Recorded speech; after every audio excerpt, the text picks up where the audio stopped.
दोस्तों Vodafone idea की बात करें स्टॉक के अंदर फिर से पॉजिटिव माहौल बनने लगा और जैसे कि हमने पिछले वीडियो में डिस्कस किया था कि शॉर्ट टर्म में इस स्टॉक के अंदर काफ़ी ज़्यादा करंट दिखाई दे रहा है। स्टॉक आने वाले इसमें कुछ अच्छा रिटर्न आपको दे सकता है।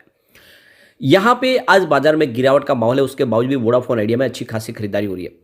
अब आप देख सकते हो कि आगे की क्या संभावना है, इसको लेकर यहाँ पे वोडाफोन आइडिया के मैनेजमेंट ने दिया है बहुत बड़ा बयान, जिसकी वजह से यहाँ पे पॉजिटिव माहौल बना है। मार्केट एक्सपर्ट की क्या राय है वोडाफोन को लेकर वो भी समझने की कोशिश करेंगे और एफआईडीआई का क्या रुझान है वोडाफोन में, इसके फंडामेंटल देखने की कोशिश करेंगे और क्या लॉन्ग टर्म के लिए होल्ड किया जा सकता है या फिर शॉर्ट टर्म में इसमें पैसे कमाए जा सकते हैं। इन सारी बातों को जानेंगे इस वीडियो के माध्यम से। लेकिन फ्रेंड उससे पहले अगर आप पहली बार हमारे चैनल पे आए तो चैनल को सब्सक्राइब कर दीजिए, एक बेल आइकॉन दबा दीजिए ताकि जब भी नया वीडियो बने पहला नोटिफिकेशन आपको मिले। वीडियो पसंद आए तो लाइक शेयर जरूर कीजिए। चलो फ्रेंड्स वीडियो स्टार्ट करते हैं। मैं हूं आपका दोस्त एस बी दवे और हमारे अपने चैनल ऑनलाइन कमाई में आपका बहुत बहुत स्वागत है।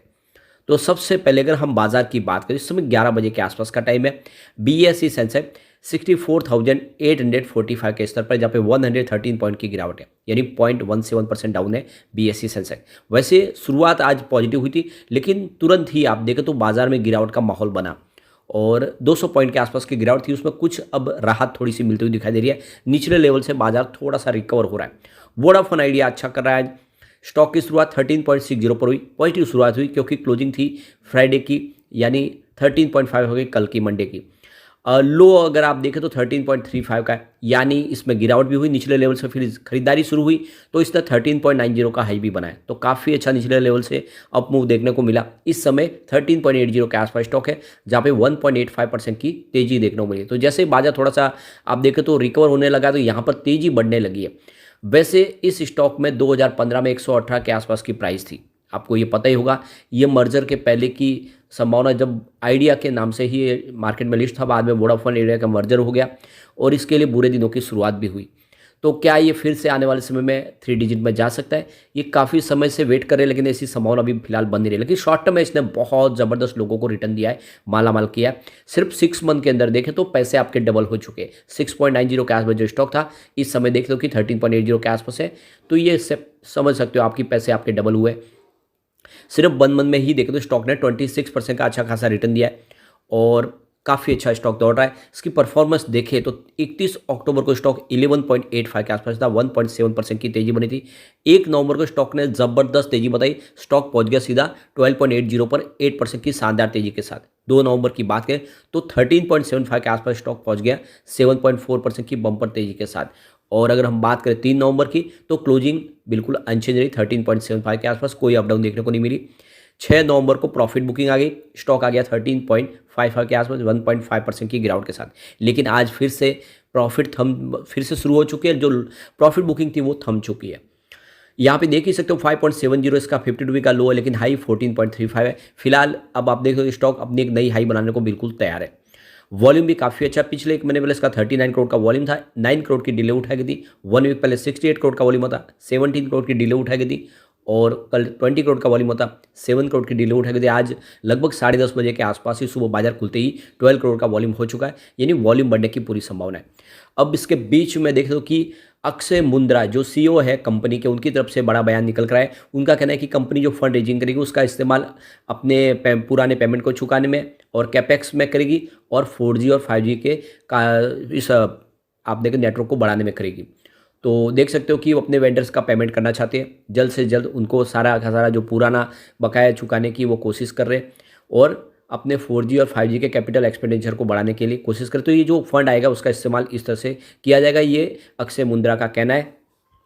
हम यहाँ पे कुछ बड़े इन्वेस्टर के साथ में बातचीत कर रहे हैं जिनसे यहाँ पे फंड रेज किया जा सकता है और काफ़ी पॉजिटिव बातचीत चल रही है। सबसे बड़ी बात है कि प्रमोटर की तरफ से भी कहा गया है कि अगर फंड की जरूरत पड़ेगी तो 2000 करोड़ की प्रमोटर की तरफ से आप देख लो फंड प्रोवाइड किया जाएगा कंपनी को, यानी अपनी तरफ से 2000 करोड़ और प्रमोटर लगाने को बिल्कुल तैयार है। तो देख सकते हो कि यह सबसे बड़ी बात है कि इस समय प्रमोटर की तरफ से जो बड़ा ये बयान निकल कर आया है, ये इसके काफ़ी मायने हैं।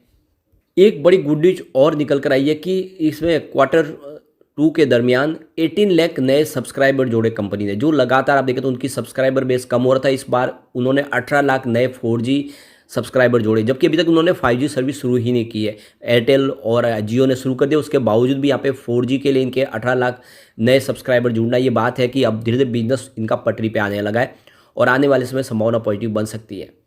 वैसे जो आप देख दो मार्केट एक्सपर्ट ज़्यादा बुलिश नहीं है स्टॉक को लेकर। अलग अलग जो 14 जो बड़े मार्केट एक्सपर्ट है वो इस समय इस शेयर में बिकवाली की सलाह दे रहे, और उसमें से 3 जो एनालिस्ट है वो स्ट्रॉन्ग सेल की सलाह दे रहे, सिर्फ 4 ने होल्ड करने को कहा है।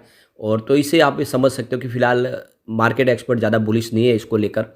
लेकिन वोडाफोन आइडिया की अगर ताकत की बात करें तो अगर SWOT एनालिसिस के मुताबिक वोडाफोन आइडिया की स्ट्रेंथ के जो नंबर है वो 7th है। जैसे स्टॉक के स्ट्रॉन्ग मोमेंटम की बात करें, शॉर्ट टर्म, मीडियम और लॉन्ग टर्म में प्राइस मूविंग एवरेज के ऊपर है। नया 50 रुपये का इसने एक उच्चतम हाई बनाया है, और पिछले 2 सालों में देखें तो ROE में सुधार हो रहा है। पिछले 2 क्वार्टर में कंपनी का देखिए रेवेन्यू भी बढ़ रहा है, और पिछले 2 सालों में जो कंपनी के पास कैश फ्लो भी बढ़ रहा है। तो एक तरह से देखें तो ये 0 प्रमोटर प्लेज वाली कंपनी है, किसी प्रकार के कोई शेयर गिरवी नहीं रखे गए। FI और DI इसमें अच्छा खासा इन्वेस्टमेंट बढ़ा रहे, तो ये इसके लिए पॉजिटिव पॉइंट है। इसकी कमजोरी अगर देखें तो सबसे जो बड़ी कमजोरी है वो है लो ड्यूरेबिलिटी। तिमाही आधार पर नेट प्रॉफिट में गिरावट हुई है, गिरते लाभ मार्जिन में ईयर ऑन बेसिस पे तिमाही में शुद्ध लाभ में गिरावट भी हुई है। पिछले 2 तिमाहियों में देखें तो जो प्रॉफिट है कम हो रहा है, तो रिवेन्यू बढ़ा है लेकिन प्रॉफिट कम हो रहा है। इस वजह से देखें तो ये एक कमज़ोर वित्तीय स्थिति की संकट वाली स्थिति वाली आप देखें तो कंपनी दिखाई दे रही है। तो इसमें देख सकते हो कि अभी फंडामेंटली कंपनी स्ट्रांग नहीं है, लेकिन जिस तरह से डिसीजन लिए जा रहे हैं वो कुछ यहाँ पे कुछ हद तक इसको सुधारते हुए दिखाई दे सकते हैं। आप ये देखें तो इस आंकड़ों के अनुसार 2020 से लगातार जो रिवेन्यू कम हुआ था वो रिवेन्यू बढ़ने लगा फिर से। 2020 में 46.57 थाउजेंड करोड़ के आसपास रिवेन्यू था, वो 2022 में गिर के 38.85 थाउजेंड करोड़ तक आया। लेकिन 2023 में एक अच्छा खासा हमने बाउंस बैक देखा और रिवेन्यू बढ़ के 42.49 थाउजेंड करोड़ तक पहुंच गया। वैसे लॉस फिर से बढ़ा है, 2020 में 73.88 थाउजेंड करोड़ का बड़ा लॉस था, 2022 में लॉस कम होकर 28.25 थाउजेंड करोड़ तक आ गया। लेकिन 2023 में फिर से लॉस बढ़ा है 29.30 थाउजेंड करोड़ तक। तो ये कुछ पॉजिटिव और नेगेटिव संभावना दोनों बनी हुई है। अब इसमें जो सबसे बड़ा जो प्लस पॉइंट है कि FIDI जम के खरीदारी कर रहे हैं इस स्टॉक के अंदर, ऐसे में शॉर्ट टर्म में तेजी की संभावना बनी हुई है। प्रमोटर की होल्डिंग यहाँ पे काफ़ी अच्छी है, 50.36% की होल्डिंग है, कोई भी गिरवी शेयर नहीं है। FI ने इन्वेस्टमेंट को ज़बरदस्त बढ़ाया है, देख सकते हो कि मार्च में 2.28% की होल्डिंग थी जो सितंबर में बढ़ के 2.46% हो चुकी है। DI की बात करूँ उनकी 0.53% होल्डिंग थी मार्च में, जो सितंबर में 1.79% तक आ गई है। इसके अलावा म्यूचुअल फंड की बात करूँ उनकी 0.41% की होल्डिंग थी मार्च में, जो सितंबर में 1.67% हो गई है। तो FI, DI और म्यूचुअल फंड सब ने जम के खरीदारी की है। यहाँ पे जनरल पब्लिक की होल्डिंग बिल्कुल घटी है, 46.83% की होल्डिंग थी मार्च में, जो सितंबर में 45.39% के आसपास आ गई। तो यही सबसे बड़ा यहाँ पे आपको एक विरोधाभास दिखाई देगा कि FIDI म्यूचुअल फंड एक तरफा खरीदारी करे जबकि जनरल पब्लिक यहाँ पे बिकवाली करे, ये उल्टा है और इसी वजह से जनरल पब्लिक को हमेशा लॉस होता है। इस स्टॉक में इस समय शॉर्ट टर्म का नजरिया लेकर निवेश किया जा सकता है। हाँ, लॉन्ग टर्म के लिए अभी फिलहाल ये स्टॉक बराबर नहीं है, लॉन्ग टर्म का नजरिया अभी इसमें लेने जैसा नहीं है और शॉर्ट टर्म में ये अच्छा रिटर्न भी दे रहा है। आप देख सकते हो इसकी जो रिटर्न को सेंसेक्स और टेलीकॉम के मुकाबले इसका बेहतर ही रहा है। पिछले 5 सालों में देखें तो इसने 11% का निगेटिव रिटर्न दिया है, लेकिन BSE सेंसेक्स में 13% की तेजी बनी है, टेलीकॉम सेक्टर में 15% की तेजी थी। तो 5 सालों के हिसाब से इसने लोगों को मायूस किया है, इसने निगेटिव रिटर्न दिया है। लेकिन 3 ईयर के हिसाब से इसने 17% का पॉजिटिव रिटर्न दिया, जबकि सेंसेक्स में 15% की तेजी बनी है। टेलीकॉम सेक्टर काफ़ी अच्छा रहा है, 23% का शानदार रिटर्न दिया। दूसरे टेलीकॉम शेयर ने अच्छा प्रदर्शन किया 3 साल के हिसाब से। 1 ईयर के हिसाब से वोडाफोन आइडिया ने 64% का पॉजिटिव रिटर्न दिया है, जबकि BSE सेंसेक्स में इस दौरान 6% की तेजी बनी, टेलीकॉम सेक्टर 17% दौड़ा। तो 1 ईयर के हिसाब से विनर आपको यहाँ पे वोडाफोन आइडिया दिखाएगा। 3 मंथ की बात करें तो वोडाफोन आइडिया ने 67% का अच्छा खासा रिटर्न दिया है। सेंसेक्स में इस दौरान 1% की गिरावट हुई है, टेलीकॉम सेक्टर 11% दौड़ा है। तो सबसे शानदार रिटर्न आपको VI का दिखाई देगा। 1 मंथ के हिसाब से भी VI ने 26% का बंपर रिटर्न दिया है, जबकि सेंसेक्स में 1% की गिरावट हुई है, टेलीकॉम सेक्टर मात्र 0.64% ही दौड़ा है। तो जबरदस्त देख सकते काफ़ी शानदार तरीके से दौड़ा है स्टॉक। ईयर टू डेट के हिसाब से 74% का जबरदस्त रिटर्न है, जबकि सेंसेक्स में 6% की तेजी बनी है, टेलीकॉम सेक्टर 20% दौड़ा है। ओवरऑल पिछले 1 साल से स्टॉक लगातार दौड़ रहा है।